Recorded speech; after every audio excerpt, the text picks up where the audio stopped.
Coming up in sports, Syracuse lacrosse awakens the hibernating Bearcats of Binghamton. The Mets probably should have just slept through the first week of the season. And are the Knicks finally opening their eyes to the fact that they're in the playoff race? I know the answers and you want to find out. So wake up, it's sports, and it's next. White, red state, blue state, vegan, carnivore. We come from different places. Uptown, downtown, night owl, early bird. We come to different conclusions. Half empty, half full. But when we live united, we create real, lasting change in the building blocks of life. The education, income, and health of our communities, Live our families, united. Even the person next to us. Live united. Real change won't happen without you. So give, advocate, volunteer, live united. Sign up at liveunited.org. You realize that 49 million Americans struggle with hunger? That's 1 out of every 6 Americans. These people are around us every day. They're our friends, they're our coworkers, their kids go to school with our kids. Sometimes we're not even aware that they're struggling. This problem is closer than you think. But so is the solution. Play a role in ending hunger. Visit feedingamerica.org/hunger and find your local food bank. I think someone at my friend's school has this thing called autism. My friend's brother's son has autism. My neighbor's son has autism. My son has autism. Autism is getting closer to home. Today, 1 in 88 children is diagnosed with autism. That's a 1,000% increase in the last 40 years. Learn more at autismspeaks.org/signs. Syracuse men's lacrosse coming off a big win over Notre Dame last weekend, one that they hope could turn around a disappointing entrance into the ACC. Facing a battle with undefeated Cornell next week, the Orange may have been caught looking ahead when the Binghamton Bearcats came into the Dome last night. A game that could have, should have, would have been a blowout for the Orange, but they didn't exactly come off strong as Matt Springer nets the first goal of the game for the Binghamton Bearcats. Wouldn't stay that way for long, though, as Hakeem Leckie does it himself, finds the back of the net to tie things up early in the first half. Moving on into the second, it was more goal scoring for the Orange. Kevin Rice tied things up at 4, and then it was Dylan Donahue winning a ground ball, finding Kevin Rice, who then passed over to Scott Loy in front of the net to put the Orange up 7-6, and that was the start of a run that would later be capped here as Randy Stotts showing off some muscle, and then the jump, goal, and fist pump, putting the Orange up 9-6. Binghamton had a run left in them late, though. It was Michael Antonozzi finding the net to make it a 1-goal game, but then with the score 9-8, Kevin Rice outruns 2 defenders and finds the back of the net. Syracuse wins 10-8. Syracuse may not boast an MLB or college baseball team, but the AAA Syracuse Chiefs opened their season today, losing 4-1 against the Scranton Wilkes-Barre Rail Riders. The Chiefs are a part of the Washington National system and have seen the likes of Steven Strasburg and Bryce Harper come through the ranks as of late. There is professional baseball in New York, though. You just got to go south as the New York Mets facing off against the Washington Nationals, looking to get their season off with their first win. Curtis Granderson early in the first inning doubles into deep right field to put the Mets up 1, but the lead wouldn't stay like that for long. The Mets would score again in the inning to go up 2-0, but then it was Ryan Zimmerman with one mighty swing of the bat, cutting that lead in half. Nationals now down just 2-1. They would score more in this inning. Now with the score tied, same inning, runner on third. It's Jason Worth poking one into right field. That would score Denard Spahn, and the scoring wouldn't stop for the Nationals. It did, however, stop for the Mets. At this point, Tanner Roark just took over the game from the pitcher's mound, striking out the side here in the 6th. The Mets wouldn't score again. The Nationals would. Final score, Nationals 8, Mets 2. The Nationals sweep the Mets, and the Mets start off the season 0-3. But not everyone was in New York for opening day. Mets second baseman Daniel Murphy returned to the Mets lineup today after missing 2 games in order to stay with his wife in Florida following the birth of their son. Murphy was met with some criticism for the paternity leave, particularly from Mike Francesa on WFAN radio, who reportedly said of Murphy, "You're a Major League Baseball player. You can hire a nurse. What are you going to do, sit there and look at your wife in the hospital bed for 2 days?" Murphy's teammates and manager defended his decision to stay with his family. Now, in a sentence that may even surprise diehard fans, the New York Knicks are on the verge of a playoff spot. Proving the sheer awfulness that is the NBA's Eastern Conference, the Knicks needed a win against the proximity-based rival Brooklyn Nets to move into a tie for the 8th and final playoff seed. There's a strange sight. Still Phil Jackson on hand for the Knicks. An even stranger sight, though, the Knicks kind of dominating. Iman Shumpert with the nifty behind the back off the glass maneuver there to put the Knicks up 15 in the second quarter. And it was to be all Knicks for the rest of the game. Off a Nets air ball, Damari Stoudemire finding Carmelo Anthony, SU grad right there. He throws down the two-handed gem, and he's just all smiles as this game was all Knicks. Now it's J.R. Smith's turn. He had 6 threes on the game, and this was one right here. This is a guy who's kind of getting into a groove now, can't leave him open. And then at the end, Knicks just having fun at this point. Raymond Felton finds Tyson Chandler for the reverse jam. Nothing but net, nothing but Knicks. The Knicks would take this one 110-81, and this game moved them into a tie for the 8th and final seed in the playoffs. Coming up in sports, at least one Syracuse basketball team has figured out how to win, and the top ACC teams continue to do their best to prove that they can lose to whoever they want. Carmelo Anthony could be considering a move to Chi-Town, and then I'm going to talk about hockey. It's sports, sports, sports, so stick around. This family, and it's embarrassing. The little one, he likes to go outside and crawl around in the giant litter box. I don't know what he's doing. I mean, I was born and I knew how to use the litter box. Look at that! That's disgusting! Oh, poop already! You're making me nervous. Oh, okay, I can't look at this anymore. I really hope he grows out of this, for his sake. Packers, Vikings, Packers, Vikings, Vikings. Red state, blue state, vegan. Carnivore. We come from different places. Uptown. Downtown. Night owl. Early bird. We come to different conclusions. Half empty. Half full. But when we live united, we create real, lasting change in the building blocks of life. The education, income, and health of our communities, Live our families, united. even the person next to us. Live united. Real change won't happen without you. So give, advocate, volunteer, live united. Sign up at liveunited.org. Now it's time for This Week in Bad Stats. Bad stats? Horrible stats. Here goes. 132. That's how many batters struck out 4 times in one game last season. Wow, very good. Here's a tough one, though. 3 and 4. No idea. That's how many kids witness bullying. 3 out of 4. That's not a good stat. No, it's not, but it can change. Kids want to help, but they don't know how. Visit stopbullying.gov and give them the tools they need to help prevent bullying. There are plenty of safe ways kids can help at stopbullying.gov.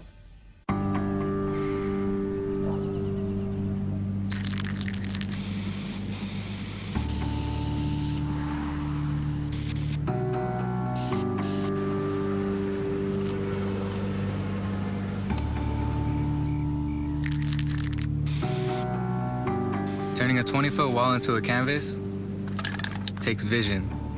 So will getting into college. I've got what it takes. So do you.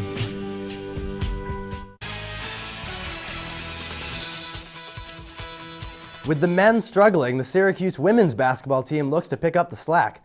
The team traveled to Greensboro, North Carolina for their first crack at the ACC tournament. The Orange women earned the number 5 spot in the ACC and a first-round bye and would take on Clemson in the second round early this morning. Clemson earned the 13 spot and would look to upset number 5 Syracuse, and Clemson got things going first down low. That's Nully Jamison Myers putting Clemson within 1 early in the first half. But then SU would get things going. Alexis Peterson with the drive to put Syracuse up 1 with 6 minutes to go in the first. And then it was Lachey Taft for SU from the corner, hitting her 3rd 3 of the game, putting Syracuse up 5.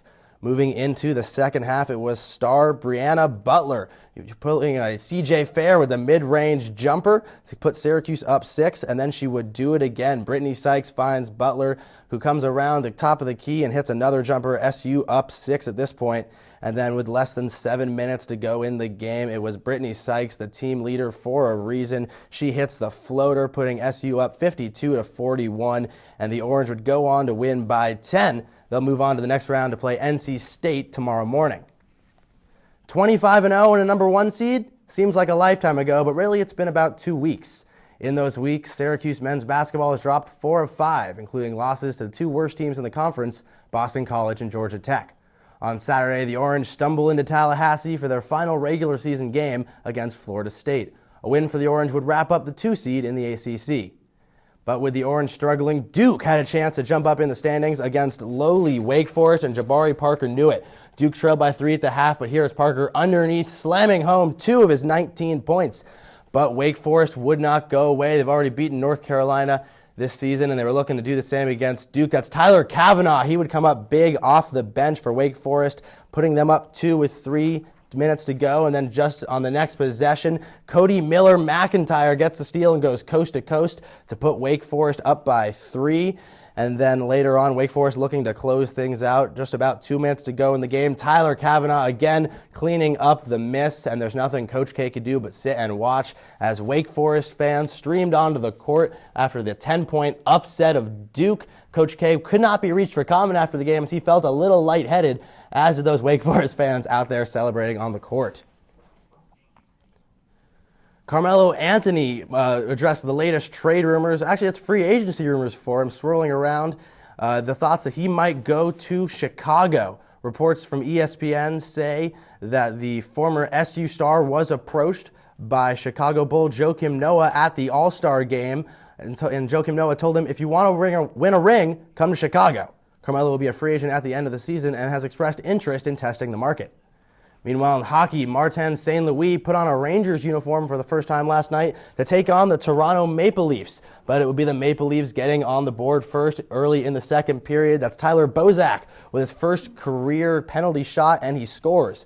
Later on, Toronto would double up that lead, going up 2-0 as Nazem Kadri finds the back of the net. But then the Rangers would score one shorthanded goal to make it 2-1, and then with the score the same, again, short-staffed, the Rangers find a way to get things done. It's Ryan McDonough tying things up and sending it into overtime. But that's sudden death overtime, and all it takes is one goal as Phil Kessel plays it off the boards, and back to Tyler Bozak, the man who started off the scoring, would finish things for the Toronto Maple Leafs, ruining St. Louis' start in New York. Syracuse women's ice hockey has been in an upswing in recent years, but there's one hurdle they can't seem to overcome, arch rival Mercyhurst. The Orange lost to the Lakers earlier in the season, but have been on a tear ever since and find themselves in the CHA semifinals where they face who else? Mercyhurst. Still, head coach Paul Flanagan has confidence in his squad. Right now we know our fate. Next Friday we're playing against Mercyhurst, a team that we ought to be really excited about playing. We don't fear them. We're not afraid of them. I think on the contrary, I think our kids are ready just to, let's beat them in their own barn, and knock them out of the tournament. So we should be very highly motivated to get down there and, maybe go in as underdogs, obviously, and just play a great game. All I want for my birthday is some Syracuse lacrosse. What can I say? I'm different. Yeah, I'm different. Anyways, coming up, can the Lax Bros turn the ACC tournament into a Mayfest of their own? Could a Yankees pitcher successfully cheat again? And what's going on in those hockey and basketball playoffs? Confused? Think that's insanity? Then I'll be your clarity. I'm not asking you to stay the night, just the next few minutes, so stick around. Viking, Viking. Red state, blue state, vegan. Carnivore. We come from different places. Uptown. Downtown. Night owl. Early bird. We come to different conclusions. Half empty. Half full. But when we live united, we create real, lasting change in the building blocks of life. The education, income, and health of our communities, Live. our families, United. even the person next to us. Live united. Real change won't happen without you. So give, advocate, volunteer, live united. Sign up at liveunited.org. Hey, I'm Anderson Cooper. As a parent, you want to make sure that your child knows how to deal with bullying when they see it happening. And chances are they want to help, but they don't really know how. Teach them that the best thing to do is calmly walk away, find a teacher or other adult, and speak up. And do your part. Be that adult they can talk to and trust will listen. Join me to help stop bullying. Go to stopbullying.gov to find out more.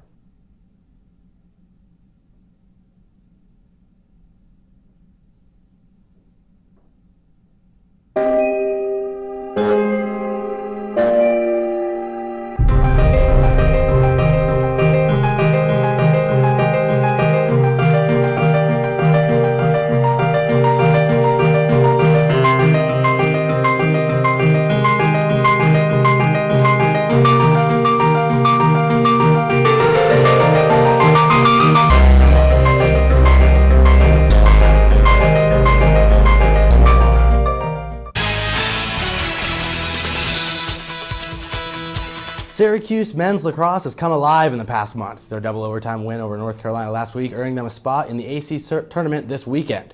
On Friday, the team will face Duke in the first round, but the last time these two teams met, Duke was dominant, handing the Cuse a 21-7 loss. Head coach John Desko hopes the team has learned from that game. A lot of film after the last game. We hope that that was the game that triggered a lot of inner thought, a little soul searching, and I think the guys really pulled together after that game. I think we've consistently been improving since the Duke game, and we'll see Friday night if we've improved enough. Men's lacrosse team may be on a winning streak, but it's the women's team that has been hot all year. They came into the ACC tournament at 15-1, ranked second in the country behind only Maryland. And they started tournament play earlier today against Notre Dame. Syracuse, the 2 seed in the tourney, Notre Dame, the 7, and this game was straight chalk. Syracuse taking care of business against Notre Dame, 16-11. Alyssa Murray and Kayla Trainer combining for 9 goals in this one. And Syracuse will play the winner of the North Carolina-Boston College game on Friday in the semifinals. It was a piece of him Michael Pineda wishes he didn't need. The young Yankees righty was ejected from last night's game after pine tar became obviously visible on his neck. He had been using the pine tar to get a better grip on the ball, but using any foreign substance on a baseball is illegal and has resulted in a 10-game suspension for the pitcher. There's Pineda in the first inning. Notice nothing really visible on his neck or hand, but then later in the second, there it is, that brown streak, that's the pine tar, that's illegal. And that's the Red Sox manager right there talking to the umpire, telling him, hey, go check it out, I think something's up. He's going to check all over Pineda, and then there he goes. He finds it on the neck, that sticky substance. Pineda knows he's been caught. He's immediately ejected, and the Yankees have to go on from there. There was a baseball game, too, despite the controversy, and this one belonged to John Lackey. He struck out 11 Yankees on the way to the victory. The Red Sox would pull this one out with a little help from the manager and some pine tar. Lackey walking away again, 11 strikeouts on that game. But there's another team in New York, and that's the Mets. And there was no pine tar in this game, but there was a loser. That's Aaron Hamlin, our first bronze medalist ever for the U.S. in the luge, throwing out the first pitch. And then that's Chris Young taking the first pitch of the baseball game way out into the second deck to tie the game 1-1. Later on in the bottom of the sixth, the Mets not done scoring. Daniel Murphy pokes it into center field past a diving John Jay, and Eric Young comes across to score, putting the Mets up 2-1, and the Mets would just keep scoring, going up 4-1, and then on the mound in the top of the ninth, that's Daisuke Matsuzaka. I guess he's a closer now, but he gets the pinch hitter to pop out to the catcher to end the game, and the Mets take this one 4-1. Well, the first round of the NBA playoffs is well underway and has yielded some surprising results. The Washington Wizards and Portland Trailblazers both won their first 2 games on the road to take commanding leads in their series. All 3 games tonight, though, are especially important as each team playing is looking to break the tie and take a series lead. Things are heating up over in the NHL playoffs as well, but don't worry, it's not going to melt the ice. The Los Angeles Kings are on thin ice themselves after an overtime loss to the Sharks, put them in a 3-0 hole, and the Bruins and Avalanche are each looking for their 3rd win, which will put them 1 away from advancing. All right, Tyler, we're going to stick with the block party theme because I know everybody's getting ready. But do you happen to know who's the most athletic block party act for tomorrow? This I have prepared. It's not Zed, surprisingly. It's 2 Chainz. Really? 2 Chainz is 6'5". He was a standout basketball player in high school, and he actually attended Alabama State University on an athletic scholarship. So put him up against the little DJ, and 2 Chainz is going to go to town on him. Right? I wonder what made him, change careers, but who knows? Well, maybe being in the Carrier Dome will inspire him to pick up the basketball again. Right? Well, thank you so much.